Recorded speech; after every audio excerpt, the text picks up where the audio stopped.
Welcome to the Noface Show.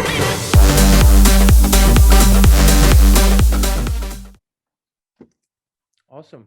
Let's look Yeah, at man. some more. We got here Bam Monkey again. If Chris, if you started with music today, how could you plan your music career which you have currently? So could you? I guess he's trying to mean, how would you, if you started music today, how would you change what you have done? So That's not if what I if Chris understood. started it today, if Chris started today, how would I plan my music career? So how would what would I do if I started today? Mhm. Um, damn, it's a tough one that because I can answer that. You wouldn't start your music career. Joking, no, joking, no, joking. yeah, That's well, like I But wake it's up definitely every day. I'm like, saturated, what right? the hell are we doing? Like, it's yeah, like, musicians. It's like, it's a difficult question because we can always say, like, I always like when people ask me, they're like, hey, would you do something? I feel like in order to succeed, you have to fail yeah, many times. I Like agree. if you like I see a lot of guys that pop off, like even like for you maybe it was a great thing, but I almost feel like, correct me if I'm wrong, but like for example, one of my okay, this is really crazy, one of my first shows internationally I ever did was opening up for Swedish House Mafia at Brixton Academy. I can't say that that was necessarily a good thing. I Yeah, was shitting in my pants. I was so yeah, worried, and I can't say that my set was necessarily great, but then at the same time, it's like the same thing with you. You came off with a gold record, but then you have a gold record and you're like, yeah, okay, we're going for platinum next. And God's like, no, no, Chris, you got to sit down for a second. You know what I yeah. mean? Well, And that's a bitch. what I'll say is what your heart desires and what the right thing to do can not always be the same thing. You have to be smart with the opportunities that you've got in front of you, with the people that there's no point for me. For a couple of years I was like, yeah, all right, I've done a bit of house, but now I want to do what I want to do. But then of course the platforms I've already reached through the house, they're not going to take a hip hop record and release it with my name on it. Do you know what I'm saying? So what I would say is you have to be smart about like the decisions that you make. And sometimes, like if I had it my way from the beginning, I would have been a pure like grime hip hop rapper. Like that would have been me. And if I could have been successful in that from the jump, then I would have stuck with that probably. But I got presented with this opportunity. Something happened off the back of it. And it's important not to be trapped in your own mind about how you see your career going. You've always got to be open-minded. You've always got to try new things. But if I was to start today, what would I do? I'd probably do like trappy stuff, a bit of R&B. I love my R&B, man. R&B. I'm a saucy dude when I get the drink out and just chill listening to music. I love the R&B, man. So yeah. Yeah. No, I don't know. I wouldn't. I honestly, I don't know.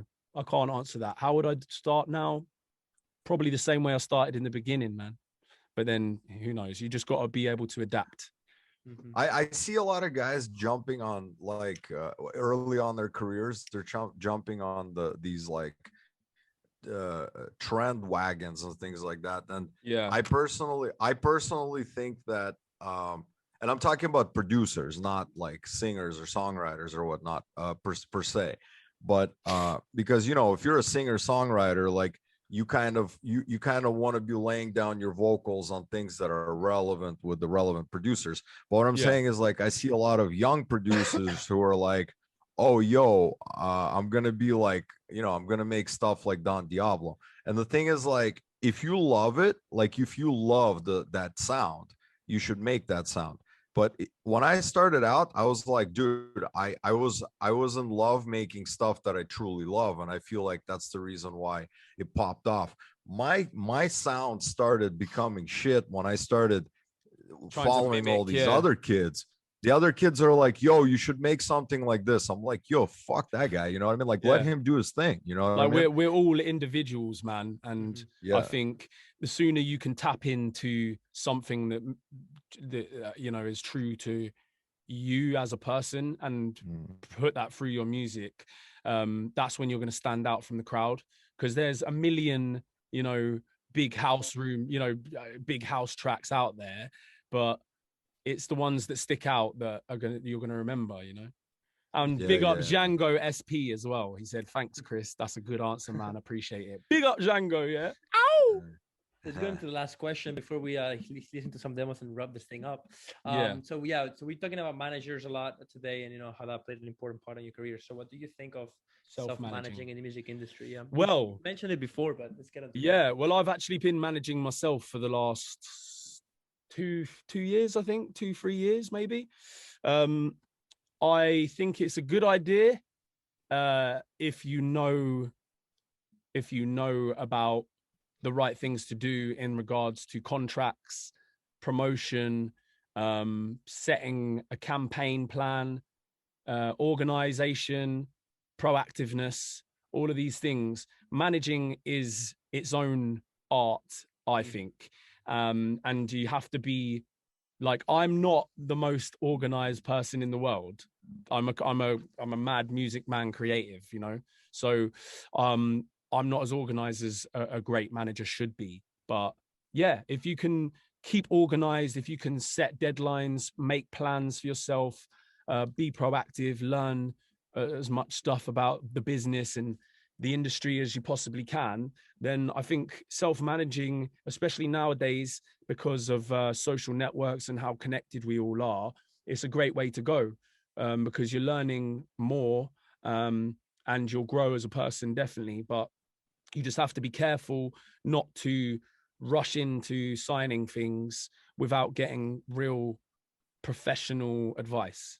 But yeah, man, I think you can definitely manage yourself. You just have to make sure that you're on point with, the business side of it.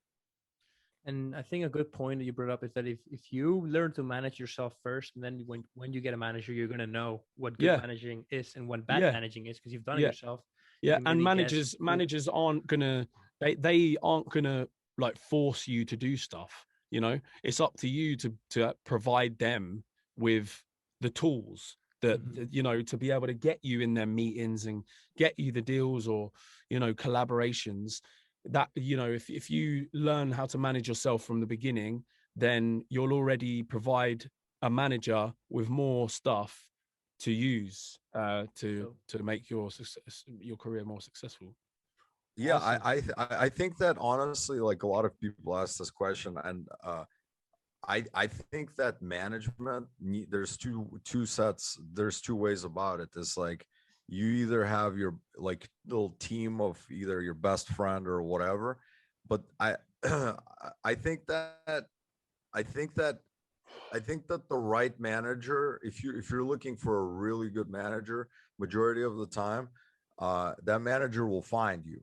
Like, you just got to focus on your music. Like, I see a lot of guys that have not had one single record that has done literally anything, and they spent half a month trying to find somebody else to fix their problem. Like, problem number one, music not good enough. Problem number two, management not good enough. You know what I mean? This is what I'm saying. A manager, manager is just a middleman. A lot manager of the time. is not going to come and fix your music problems. You know what I mean? The hardest thing, the most important thing above anything, is to work your ass off until you are the best that you think you can be, and that comes with just sheer hours and hours, days and days, positive mindset, learning as much as you can, and just creating something that's honest to you and that you believe has, it has to fit in somewhere. It can be an individual sound, it can be unique, but you have to have a plan behind it. There's no point just making music just whatever you feel like each day, because it's okay if you want to have like a creative period where you're just trying things out,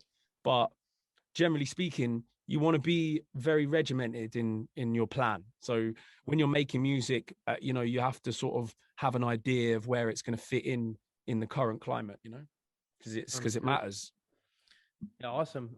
Thank you so much for this awesome Q&A, awesome insight. Let's listen to some of the last demos and wrap this up. What we're gonna do, just to make things easier, and not spend here on 2 hours listening to all the demos. just we're gonna just listen quickly, Bad Monkey has asked again, like, yeah. for example, if the Chocolate Puma track didn't exist, how would I make a plan? And yeah, I was quite lucky to have had that success from that From the first start. track, definitely. But I would say if that didn't happen, then I would have, I would have just worked out where my place is in the music industry, and then built the music, and then built the plan. And like I said, just been proactive, speak to as many people as you possibly can. Just have a positive mindset, man, and just keep pushing.